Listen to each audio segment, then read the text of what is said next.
اللهم إني أسألك علما نافعا.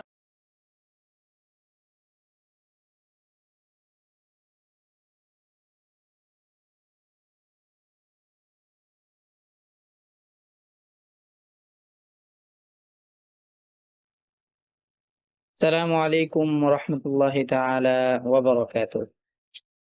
بسم الله والحمد لله والصلاة والسلام على رسول الله صلى الله عليه وسلم وعلى آله وأصحابه أجمعين. قال الله تعالى في القرآن المجيد: أعوذ بالله من الشيطان الرجيم. بسم الله الرحمن الرحيم.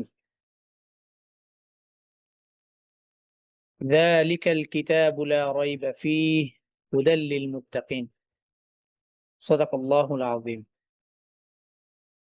قال الشاطبي رحمه الله تعالى في كتاب حرز الأماني ووجه التهاني في متن الشاطبية: هنيئا مريئا والداك عليهما ملابس أنوار من التاج والحلى، أولو البر والإحسان والصبر والتقى، حلاهم بها جاء القرآن مفصلا، فما ظنكم بالنجل عند جزائه أولئك أهل الله والصفة الملأ। ইলমান Nafia academy কর্তৃক আয়োজিত কোরআন শিখি শুরু থেকে এই কোর্সে অংশগ্রহণকারী সকল দ্বীনী ভাই ও বোনদের জানাই আন্তরিক শুভেচ্ছা ও অভিনন্দন। আমরা দীর্ঘ অনেকগুলো ক্লাসের মধ্য দিয়ে কোরআনুল কারীম তিলাওয়াত করার যে কয়টি বিষয়কে আয়ত্ত করা বা রপ্ত করার ব্যাপার রয়েছিল, তার মধ্য থেকে আমরা সকল বিষয়ের মধ্যে যে সকল বিষয়গুলো একেবারে না জানলেই নয় এবং যে সকল বিষয়গুলো না জানা থাকলে একজন কোরআনের পাঠক কোরআন পাঠ করতে অক্ষম থাকবেন, সেই সকল বিষয়গুলোর মধ্যে আমরা আর অল্প কিছু বিষয় আছে, সেই বিষয়গুলো নিয়ে আমরা ইনশাআল্লাহ আলোচনা করব। তার মধ্য থেকে অত্যন্ত গুরুত্বপূর্ণ এবং অত্যন্ত প্রয়োজনীয় একটি বিষয়, সেটি হচ্ছে যে নুন সাকিন এবং তানউইন, মিম সাকিনের কওয়ায়েদ, এবং তার পরবর্তীতে রয়েছে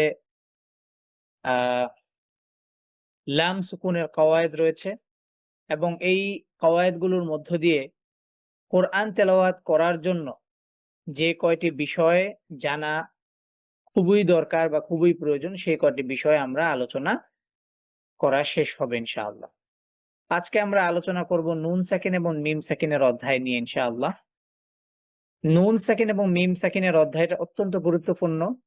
এই অধ্যায়টি কখনো কখনো দুটি শব্দের মাঝে মিল বন্ধন করে, কখনো কখনো এই কওয়ায়েদটি একই শব্দের মধ্যেই সংগঠিত হয়ে থাকে, আবার কখনো কখনো গুন্নাহবিহীন অর্থাৎ একটা বিশেষ নাসিক্য ধ্বনির সাহায্যে দুটি শব্দের মাঝে সম্পর্ক স্থাপন করে, কখনো কখনো নাসিক্য ধ্বনি বা গুন্নাহবিহীন দুটি শব্দের মাঝে সম্পর্ক স্থাপন করে।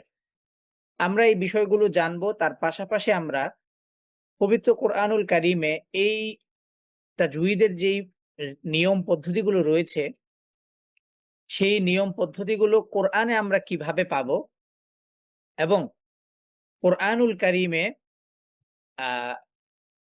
এই নিয়ম পদ্ধতিগুলোকে আমরা কিভাবে ফাইন্ড আউট করব, এই বিষয়গুলো আমরা ইনশাআল্লাহ জানার চেষ্টা করব। তাহলে আমরা আমাদের আজকের ক্লাসটি শুরু করছি নুন সাকিন এবং তানউইনের পরিচয়ের মধ্য দিয়ে ইনশাআল্লাহ। প্রথমত বিষয় হচ্ছে যে আমরা একটা বিষয় সম্পর্কে আমরা জানবো, সেটা হচ্ছে যে নুন সাকিন কাকে বলে, নুন সাকিনের পরিচয়টা কি, এবং দ্বিতীয়ত হচ্ছে তানউইনের পরিচয় কি। আমরা স্বাভাবিকভাবে তানউইনের যে পরিচয় আছে সেটা আমরা জানি যে ফাতহাতাইন, কাসরাতাইন, দম্মাতাইন, অর্থাৎ দুই জবর, দুই জের, দুই পেশকে তানউইন বলে। এখন একটা প্রশ্ন হচ্ছে যে নুন সাকিনের সাথে কি তানউইনের কোনো সম্পর্ক রয়েছে কিনা, নাকি এটা একটা শুধুমাত্র একটা খেয়ালি উচ্চারণ এবং খেয়ালি একটা শব্দ গঠন। আচ্ছা, প্রথমত বিষয় হচ্ছে যে নুন সাকিনের সাথে তানউইনের সম্পর্ক রয়েছে। কিভাবে? চলেন দেখেন, এখানে আমরা নুন সাকিন বলতে কি বুঝি? সুকুন যুক্ত নুনকে কি বলে? নুন সাকিন বলে। ঠিক আছে, এটা তো গেল। এখন তানউইনের উচ্চারণটা কি? আমরা যদি তানউইন লিখি, কথার কথা আম যদি আমরা লিখলাম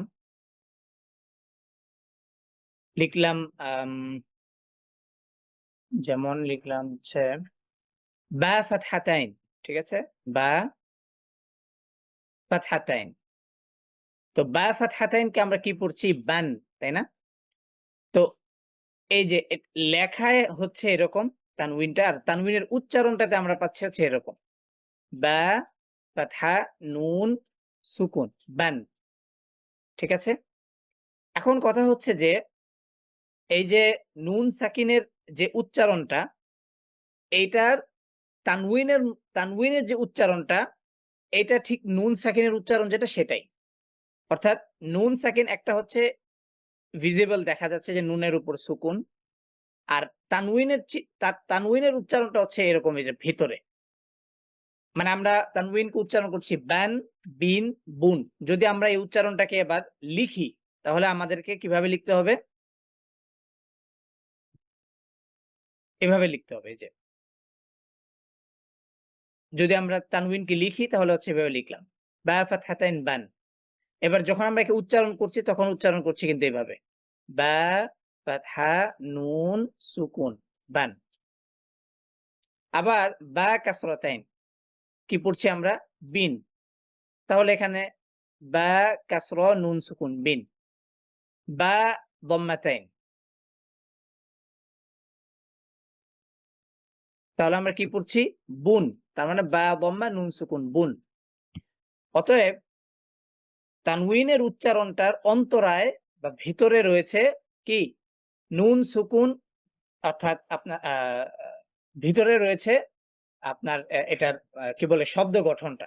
ঠিক আছে? ওকে। এখন আরবি ২৯ টা বর্ণমালার মধ্যে কিছু হারফ রয়েছে, যেমন কয়টি হারফ? ৬ টি। কয়টি? ৬ টি।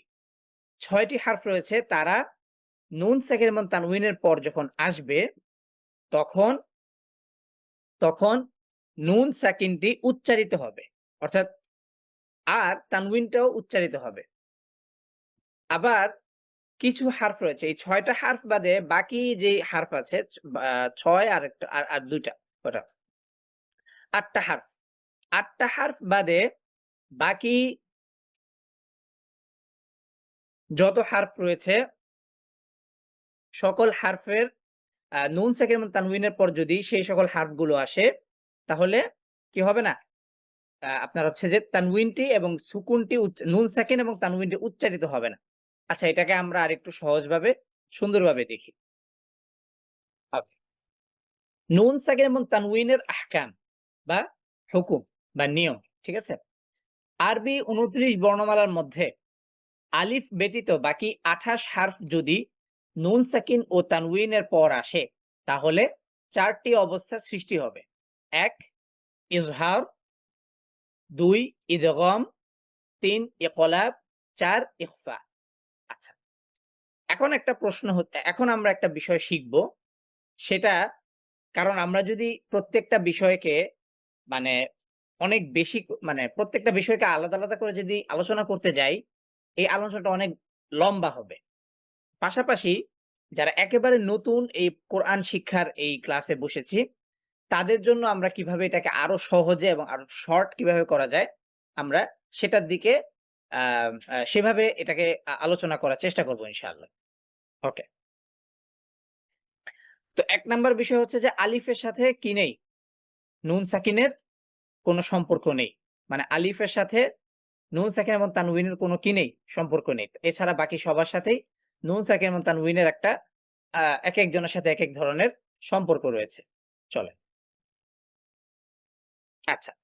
প্রথমত হচ্ছে আমরা ১ম যে পদ্ধতির হুকুমটা যেটা সেটা হচ্ছে ইজহার। কি? ইজহার। আচ্ছা। ইজহার শব্দের অর্থ হচ্ছে স্পষ্ট করা। কি করা? স্পষ্ট করা। আচ্ছা। দেখেন, নুন সাকিন এবং তানউইনের পর যদি হামজা, হা, আইন, হা, গইন, হ অর্থাৎ যারা কণ্ঠনালী থেকে উচ্চারিত হয় যে ৬ টি হারফ আছে, সেই ৬ টি হারফ যদি নুন সাকিন অথবা তানউইনের পর থাকে, তাহলে নুন সাকিনটি উচ্চারিত হবে। অর্থাৎ নুন সাকিনটি আন, আ এটা হবে না। মানে অর্থাৎ নুন সাকিনটি উচ্চারিত হবে। অর্থাৎ সুকুনযুক্ত নুনটি আন এই উচ্চারণটা হবে। ঠিক আছে? আচ্ছা। তারপর যেমন হচ্ছে তানউইনটা উচ্চারিত হবে আযাবান আলীমা। আচ্ছা। এখানে আরো সহজভাবে বোঝার চেষ্টা করি। আমরা কোরআন থেকে দেখব, তাহলে আরো সহজভাবে আমরা বুঝতে পারব। এবার আসবো আমরা সূরাতুল ফিল থেকে আমরা এটাকে বোঝার চেষ্টা করি। আচ্ছা। যদি নুন সাকিনের পর ৬ টি হারফ থাকে, কোন ৬ টি হারফ? যারা কণ্ঠনালী থেকে উচ্চারিত হয়। হামজা, হা, আইন, হা, গইন, খ। তাহলে এখানে আমরা দেখি যে নুন সুকুন এখানে আছে কিনা। আলাম তারা কাইফা ফাআলা রাব্বুকা বিআসহাবিল ফিল আলাম ইয়াজআল কাইদাহুম ফি তাদলিল ওয়া আরসালা আলাইহিম তায়রান আবাবিল তারমিহিম বিহিজারাতিন মিন সিজিল ফাজআলাহুম কাআসফিন মাকুল। এখানে আমরা দেখতে পাচ্ছি না। শুধুমাত্র এখানে আমরা একটা তানউইন দেখতে পাচ্ছি। আচ্ছা।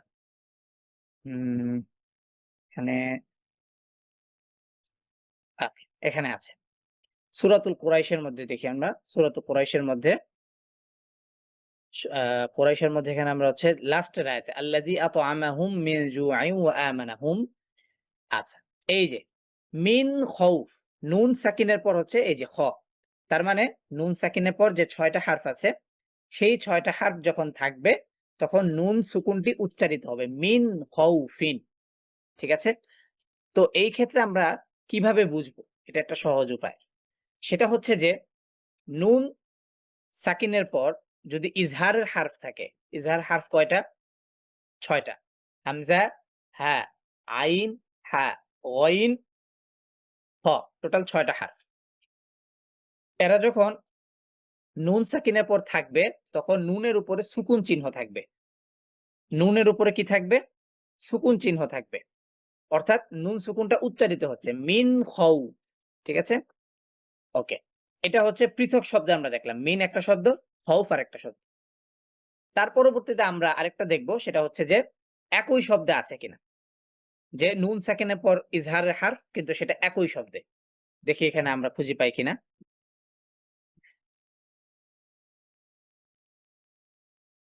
এই যে সূরাতুল কাউসারে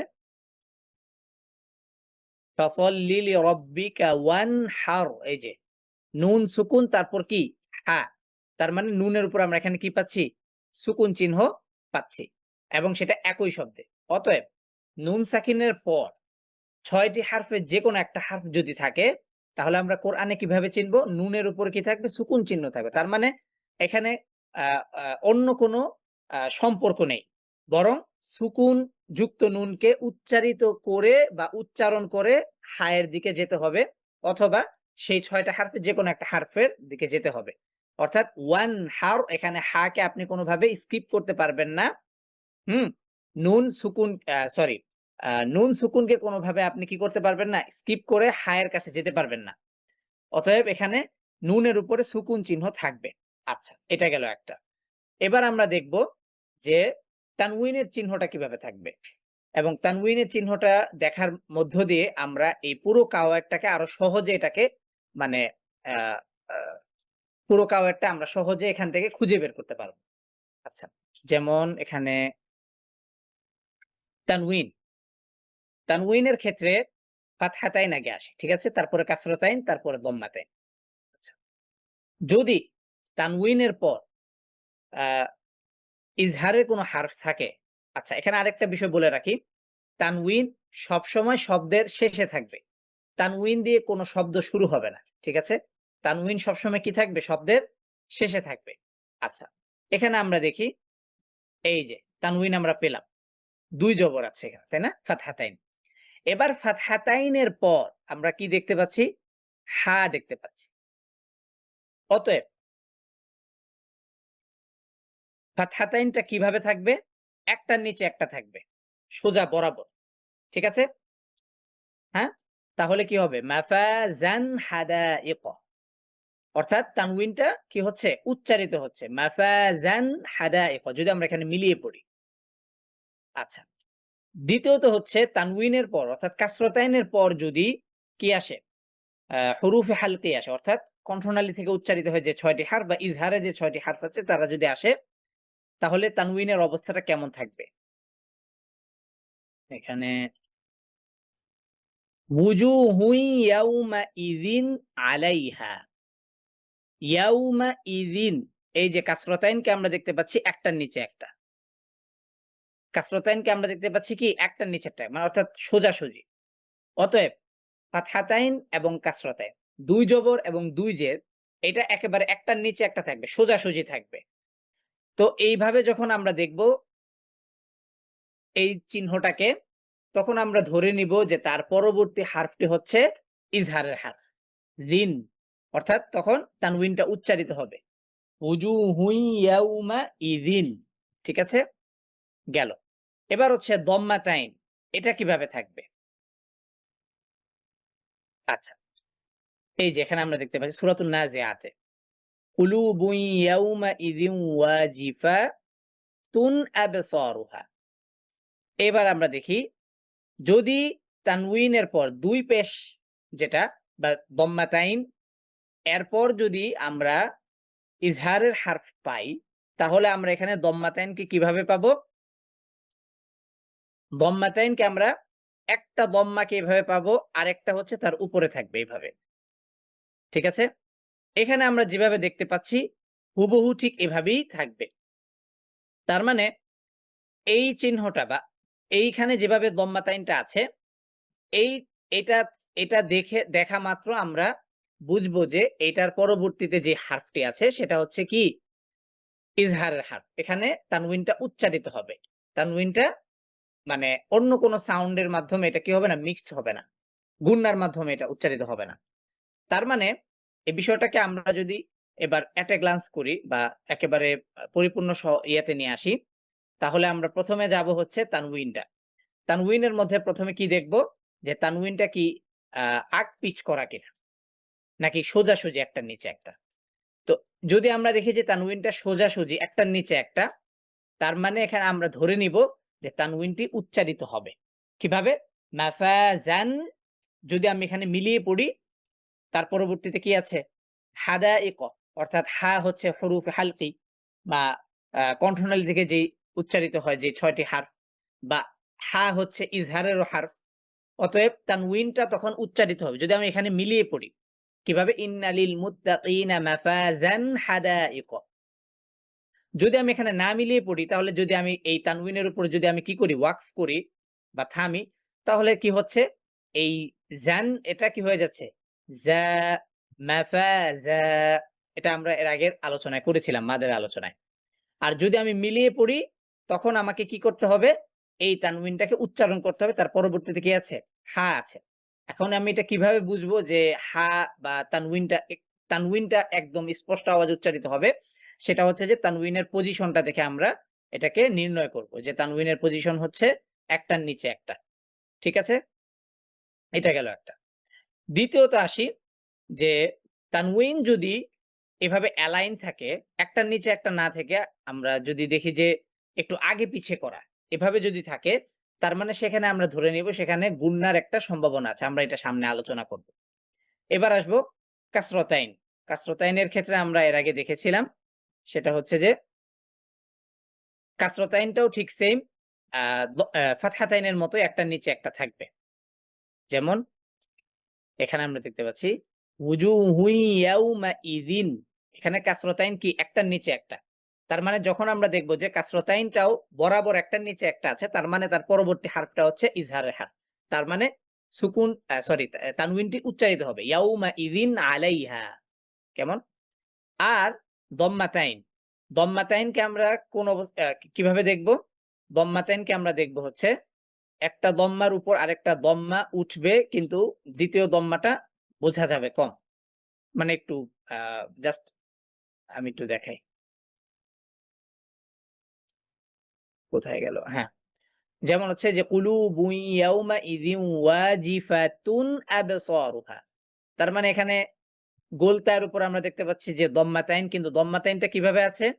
যে একটা দম্মাকে স্পষ্ট বোঝা যাচ্ছে, আরেকটা দম্মা এটা মানে কি বলে এর উপরে আরেকটা দম্মা আছে, কিন্তু সেটা কি না? গোল না। এই যে এই দম্মাটার মতো না। ঠিক আছে? এই দম্মাটার মতো না। এর উপরে আরেকটা কি হয়েছে? এভাবে গিয়েছে। ঠিক আছে? তো এইটা দেখার পর আমরা বুঝবো যে দম্মাতাইনের এই চিহ্নটা দেখার পর আমরা বুঝবো যে তার পরবর্তী হারফটি হচ্ছে কি ইজহারের হারফ। যদি আমি মিলিয়ে পড়তে চাই তখন আমাকে এই দম্মাতাইন যুক্ত হারফটিকে উচ্চারণ করতে হবে। অর্থাৎ দম্মাতাইনটা উচ্চারিত হবে তুন ওয়াজিফাতুন আবসারুহা। ঠিক আছে? আর যদি আমি এখানে থামতে চাই যে ওয়াজিফাতুন শব্দের উপরে বা এই গোলতার উপর আমি থামবো, তাহলে আমি কিভাবে থামবো? থামবো হচ্ছে ওয়াজিফাহ। এই বিষয়ে আমরা সামনে ইনশাআল্লাহ আলোচনা করব। ঠিক আছে? তার মানে এবার গেল হচ্ছে আমরা তানউইনটা গেল। এবার হচ্ছে আমরা নুন সাকিনটাকে আমরা দেখব। যেমন নুন সাকিনের মধ্যে আমরা দেখি হচ্ছে যেমন সূরাতুল ফাতিহার মধ্যে যদি আমরা দেখি যে নুন সাকিন পৃথক শব্দে এবং কি একই শব্দে, অর্থাৎ নুন সাকিনের পর ইজহারের হারফ আছে সেটা একই শব্দে, নুন সাকিনের পর ইজহারের হারফ আছে সেটা পৃথক শব্দে। এক শব্দের শেষ হয়েছে নুন সুকুন দিয়ে, আরেক শব্দ শুরু হয়েছে ইজহারের হারফ দিয়ে। আচ্ছা, প্রথমে আমরা দেখব হচ্ছে একই শব্দে। যেমন সিরাতাল্লাযীনা, এই যে এখানে আমরা দেখতে পাচ্ছি নুন সুকুন নুন সাকিনের পর কি? আইন। তার মানে নুনটা উচ্চারিত হচ্ছে, নুন সুকুনটা উচ্চারিত হচ্ছে আন, এভাবে উচ্চারিত হচ্ছে, গুন্না হচ্ছে না এখানে আন। তার মানে এখানে নুনের উপর সুকুন চিহ্ন মানেই হচ্ছে নুনকে আপনাকে উচ্চারণ করেই তার পরবর্তী হারফকে উচ্চারণ করতে হবে। আচ্ছা, এবার আসবো আমরা পৃথক শব্দে। যেমন যেমন এই যে পৃথক শব্দে মিন একটা শব্দ, হউফিন আরেকটা শব্দ। তার মানে মিন শব্দটা শেষ হচ্ছে নুন সুকুন দিয়ে এবং এই নুন সুকুনের পরবর্তী শব্দটা কি? খ দিয়ে শুরু হয়েছে। তার মানে খ হচ্ছে ইজহারের হারফ। তার মানে এখানে নুন সুকুনটা নুনের উপর সুকুন আছে মানেই, নুনের উপর সুকুন চিহ্নটা আছে মানেই যে কি হবে? নুনটা উচ্চারিত হবে এবং তার পরবর্তী হারফটা কি? তার পরবর্তী হারফটা বা তার পরবর্তী শব্দটার প্রথম অক্ষরটা কি? ইজহারের হারফ। তো এটা দেখে আমরা সহজে ইজহার নির্ণয় করতে পারবো কোরআন থেকে। অতএব আশা করি আমরা এই বিষয়টি সুন্দরভাবে বুঝতে পেরেছি। যদি কেউ যদি এই বিষয়টা বুঝতে না পারি প্রশ্ন করতে পারি। এক্ষেত্রে আমরা কিছু প্রশ্ন নিতে পারি। আচ্ছা, আশা করি কারো কোনো প্রশ্ন বা জিজ্ঞাসা নেই। আলহামদুলিল্লাহ। আমরা আজকের ক্লাসে আমরা যে বিষয়টা নিয়ে আলোচনা করলাম সেটি ছিল আমাদের নুন সাকিন এবং তানউইনের প্রথম যে আলোচনা বা প্রথম যে অধ্যায় সেটা ছিল নুন সাকিন এবং তানউইনের ৪ টি আহকাম রয়েছে। ৪ টি আহকামের মধ্যে একটি হচ্ছে ইজহার। ইজহারের যেই আলোচনা ছিল সেটা আজকে আমরা কোরআন থেকে আমরা এটাকে শিখলাম। কোরআনে আমরা কিভাবে এটাকে পাবো, কিভাবে আমরা এটাকে আয়ত্ত করতে পারবো, কিভাবে আমরা এটাকে কোরআনের তেলাওয়াতে আমরা নিতে পারবো, সেই বিষয়টা আমরা জানতে পারলাম। আল্লাহ তাআলা আমাদের সবাইকে কোরআনুল কারীমের এই ছোট্ট এবং এই সুন্দর নিয়মটি কোরআন থেকে সহজে খুঁজে বের করে সেই অনুপাতে তেলাওয়াত করার তৌফিক দান করুক। আমিন। হাদা মা ইনদি। ওয়াসসালামু আলাইকুম ওয়া রাহমাতুল্লাহি তাআলা ওয়া বারাকাতুহু।